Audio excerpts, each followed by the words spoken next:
Are you buying a house long distance? Well, that's what we're talking about today, and we're starting right now. Hey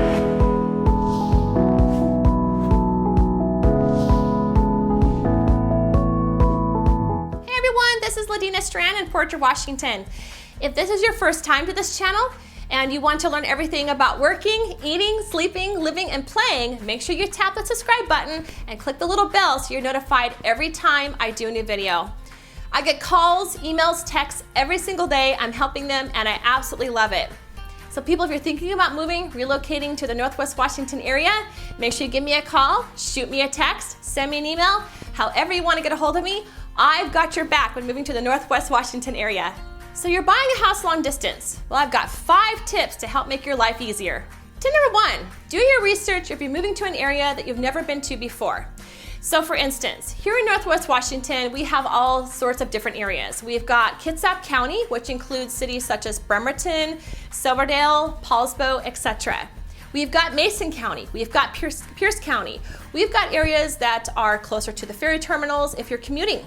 We've got waterfront properties if taking in the water view is more your thing.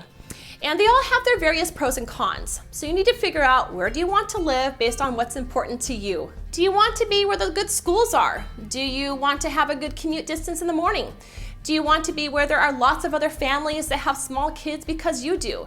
Do you want to have an area where you can walk everywhere because you're a single person and you want a more urban environment? So do your research. Start trying to narrow it down so that you're only going to come to town for, say, a long weekend. You're not looking at houses that are 30 miles apart. We're trying to narrow it down to make the best use of your time when you come to town for your house hunting trip. Tip number 2, see if you can find a local real estate agent in the area where you're going that will help you long distance. I work with a ton of buyers that are moving here from out of the area, so what I do is I go to the properties they're interested in and I take videos and send them the videos so that they can watch them from wherever they live. Now that way they can kind of get an idea of what the area is like, and do they like this house? Do I want to see this house when I come to town for my trip? Or did it not meet my needs so I can just cross it off the list? Tip number 3 is then narrow it down. So let's say you've identified maybe 2 or 3 towns where you want to consider living, and you've been looking at a bunch of houses online and you've narrowed it down. If you're only coming to town for a couple of days, seeing 30 houses really isn't realistic. It's going to be incredibly stressful for you and they're just going to all blend together. And then you can't remember which was the one that had the really awesome kitchen, because now you can't remember. You've just seen too many. So try to narrow it down so that you're going to see a reasonable number of houses when you come in here to town. Tip number 4 is know your market. Rely on the real estate agent that's helping you to tell you if it's a buyer's market or is it a seller's market. That's going to help you craft a strong offer that has a better likelihood of being accepted.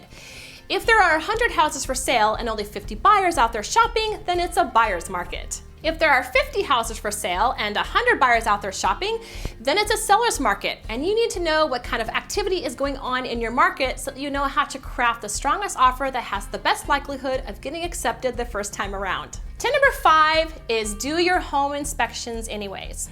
So you come to town, you look at a bunch of homes, you find the right one, and you write an offer, and yay, it's accepted, and now you get to go back home. Do your inspections anyway. Your real estate agent can attend those inspections on your behalf. It's really important that you don't skimp on the inspections if you're not personally there to be going through the house to check all these things out for yourself. And last but not least is a bonus tip, the actual closing. How are you going to do it? Are you going to close out of state, or are you going to fly back for the closing itself? I highly recommend that you fly back, and here's why. If you sign, let's say you live in Nevada, and you're going to sign all of your loan documents in Nevada.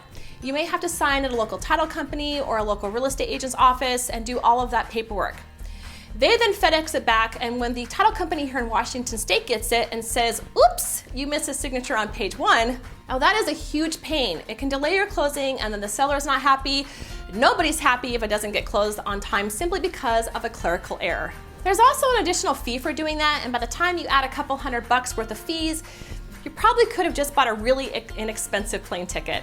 So if at all possible, fly to Washington or drive to Washington, sign all the paperwork, and then go back to your town again.